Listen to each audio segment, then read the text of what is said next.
Imagine a room. In this room, there is a man. On the screen in front of him, he has just lost $50,000 in less than 10 seconds. A black swan event has hit the market. Outside, the world is in a frenzy. News anchors are shouting, social media is exploding with panic, and thousands of traders are clutching their heads in despair, watching their life savings evaporate. But this man, he does not flinch. His heart rate does not accelerate. His pupils do not dilate. He simply clicks a button, closes his laptop, and walks over to the window to watch the sunset. Is he a psychopath? Is he a robot? No, he is a Stoic. What he understands, and what the world forgets, is that the market did not rob him of his peace. He is the only one who can give that away. He knows that the $50,000 was never truly his. It was a loan from Fortune, and Fortune has decided to call it back. This is the secret world of professional trading, a world where the greatest edge isn't an algorithm, but the ability to remain a mountain in the middle of a hurricane. We're taught that trading is about charts, numbers, and economic indicators. We are told that if we just find the right pattern, we will find the gold at the end of the rainbow. This is the great illusion. The market is not a financial system. The market is a psychological mirror. It is a vast, interconnected web of human hopes, fears, greeds, and insecurities. When you enter a trade, you are not just betting on the price of an asset. You are betting on your ability to remain sane while the world around you loses its mind. The amateur trader looks at a chart and sees money. The professional looks at a chart and sees human behavior. But the Stoic trader looks at a chart and sees himself. Every mistake you make in trading, holding a loser too long, cutting a winner too short, revenge trading, over-leveraging, is not a trading mistake. It is a character flaw. It is a failure of the soul. The market simply provides the environment for your internal weaknesses to manifest as financial losses. To master the modern market, we must travel back 2,000 years to the porch of Zeno of Citium. Zeno was a merchant. He was a man of trade. After losing everything in a shipwreck, he didn't succumb to despair. Instead, he sat in the heart of Athens and began to teach a new way of living. He taught that happiness is not found in the accumulation of indifference, wealth, status, or health, but in the perfection of the logos, the rational mind. Stoicism was never a philosophy for the comfortable. It was a philosophy for the merchant whose ship had sunk. It was a philosophy for Epictetus, the slave who became a teacher, for Seneca, the statesman forced to face his own execution, and for Marcus Aurelius, the emperor who spent his nights in a tent on the edge of the empire, writing to himself about the vanity of fame and the necessity of duty. These men were the original professional traders of life. They traded their impulses for reason. They traded their fear for clarity. They understood that the world is chaotic, but the mind can be a fortress. At the heart of Stoic philosophy lies a principle so simple it is often ignored, yet so powerful it can change your life forever: the dichotomy of control. Epictetus wrote, "Some things are in our control and others not." Apply this to the flickering candles on your screen. What is not in your control? The next candle, the news, the liquidity of the market, the outcome of the trade you just placed. What is in your control?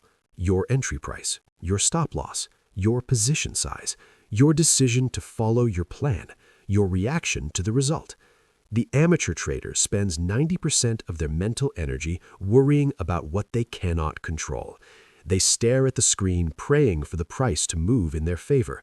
They are slaves to the ticker. The Stoic trader spends 100% of their energy on what they can control. Once the trade is placed, their job is over. The market will do what the market will do. To be angry at the market for going against you is as foolish as being angry at the rain for getting you wet.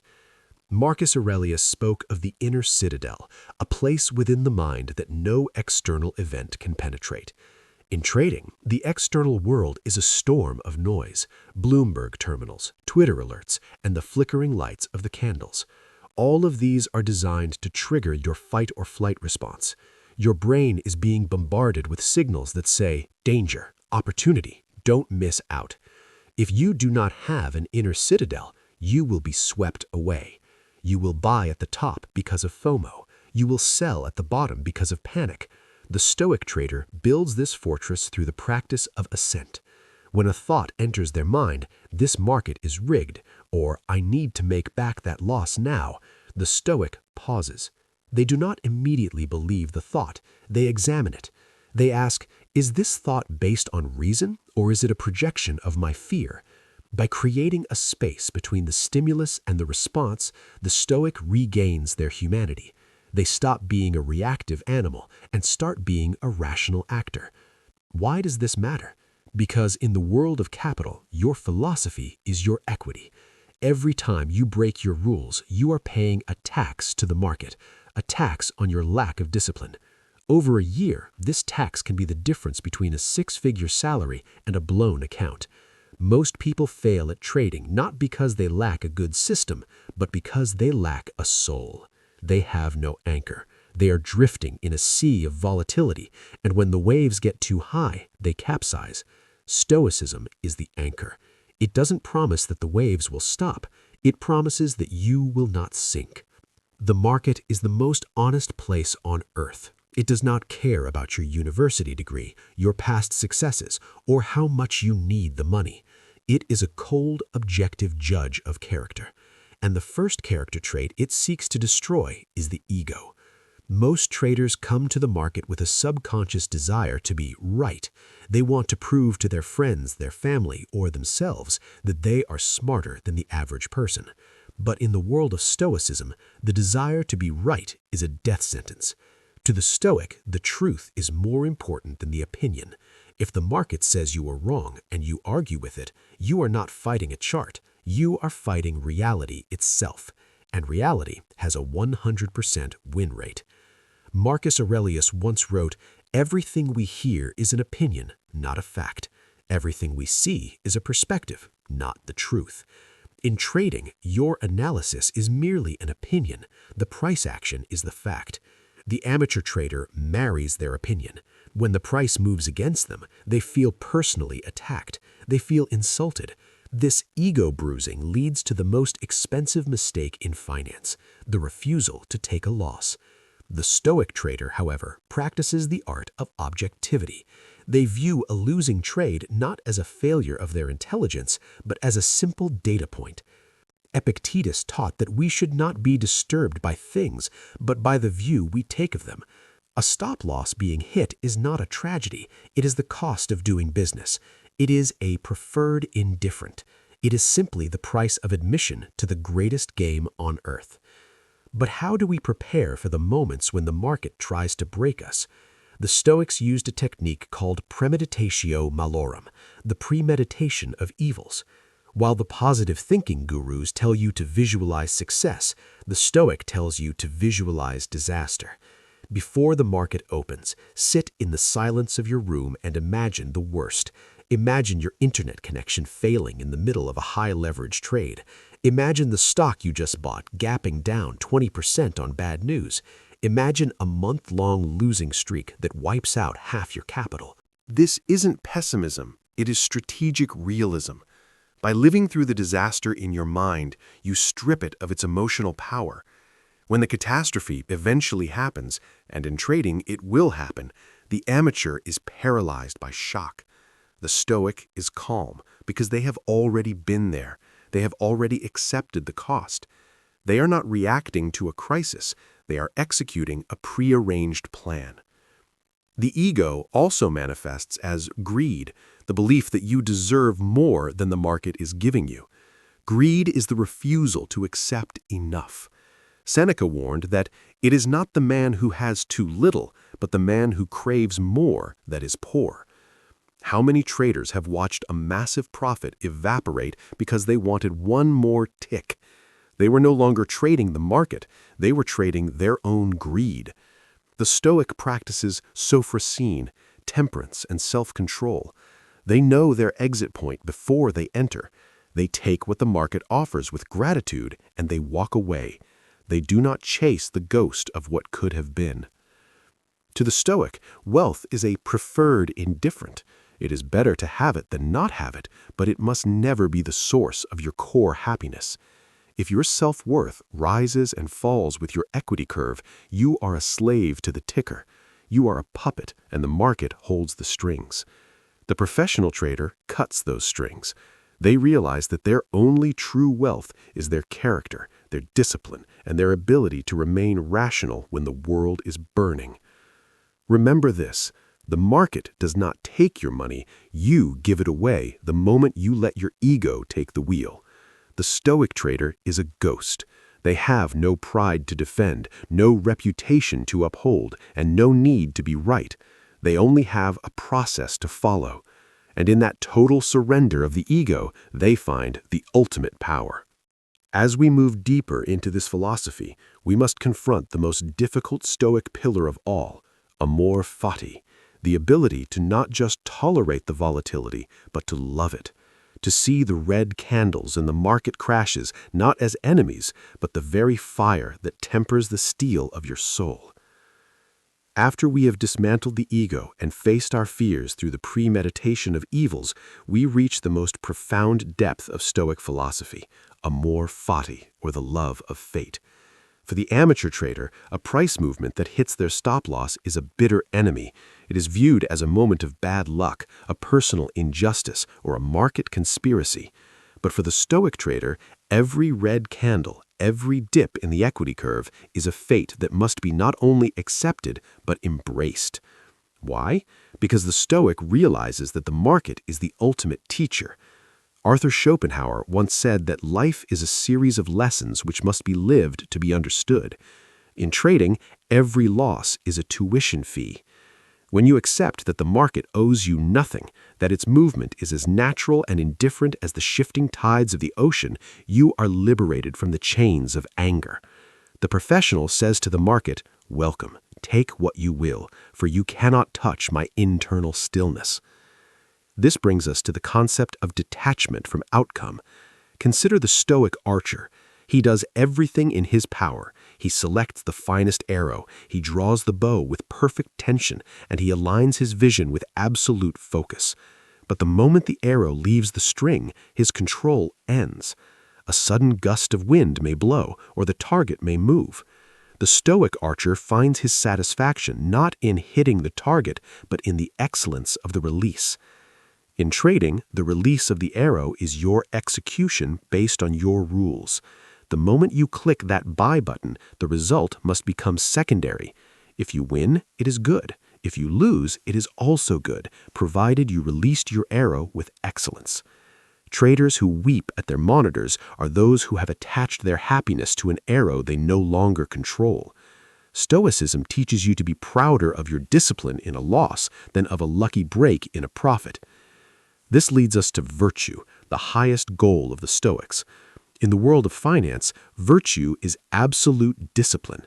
For you, as a trader, virtue is not the size of your bank account. It is the integrity of your actions when everything is falling apart. The Stoic considers breaking a rule, moving a stop-loss, or entering on a whim a moral failure, even if it results in a financial gain. Profit born from vice, from randomness and chaos, is a poison that will kill you in the next trade because it trains your brain to believe that indiscipline pays. Remember the words of Marcus Aurelius: "The impediment to action advances action. What stands in the way becomes the way." If you face a month of consecutive losses, this is not an obstacle preventing your success. It is the way to learn patience and endurance. It is the heavy weight your discipline muscle needs to grow. The professional does not complain about market volatility. They thank it, for volatility is what weeds out the weak and leaves the arena to the Stoic. You must practice detachment from the material. Seneca warned that it is not the man who has too little, but the man who craves more that is poor. Every night, look at your profits and losses and say to yourself, "These numbers do not define who I am." If you feel euphoria when you win and depression when you lose, you are still a child in the school of trading. The Stoic is the one whose financial status cannot be guessed by looking at the expression on their face. Their calm is their secret weapon, and it is worth more than any gold bar. Discipline is not a cage, it is ultimate freedom. Freedom from fear, freedom from greed, and freedom from regret. When you trade with a Stoic soul, you are no longer chasing money, you are chasing self-mastery. And money, my friend, is simply a side effect that pursues those who stopped pursuing it and started pursuing wisdom. Philosophy without action is merely a daydream. For the Stoic trader, the day does not begin when the market opens, it begins in the stillness of the dawn. Most traders wake up, grab their phones, and immediately drench their brain in dopamine of price alerts and social media noise. They are defeated before they even place a trade because they have surrendered their minds to the world. The Stoic trader practices the morning preparation. Before you touch a keyboard, you sit in silence. You remind yourself of the nature of the day ahead. You tell yourself, today I will encounter irrationality, volatility, and perhaps the stinging bite of a loss. I will meet these things with reason, not emotion. This is your armor. By anticipating the chaos, you neutralize its power. You don't hope for a good market, you prepare for a difficult one. Then comes the practice of the objective journal. Marcus Aurelius did not write his meditations for an audience, he wrote them to keep himself sane. Your trading journal must be more than a list of prices and tickers, it must be a laboratory of the soul. Next to every trade, the Stoic writes, "What was my internal state? Did I enter because of a signal or because of a feeling?" To write down a mistake is to begin its cure. If you cannot describe your mistake on paper, you are doomed to repeat it in the market. While trading, the Stoic practices cognitive distancing. When you see a trade moving against you, your biology will scream, "Danger!" The Stoic learns to label these feelings. Instead of saying, "I am losing," they say, "I am noticing a feeling of anxiety because the price is at my stop loss."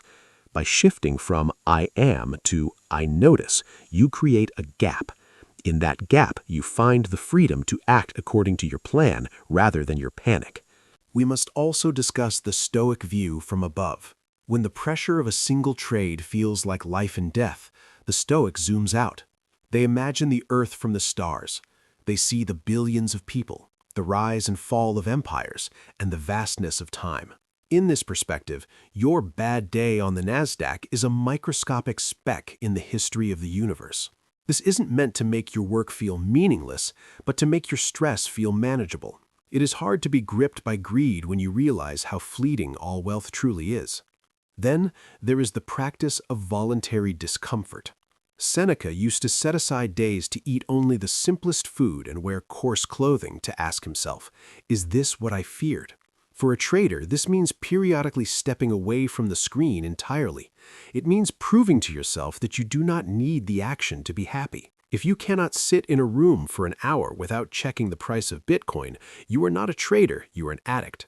The Stoic breaks the addiction by intentionally choosing periods of stillness. Finally, the day ends with the evening review. As the market closes, the Stoic does not just count their money, they count their virtues. They ask 3 questions. What did I do well today? Where did I fall short? And what will I do differently tomorrow?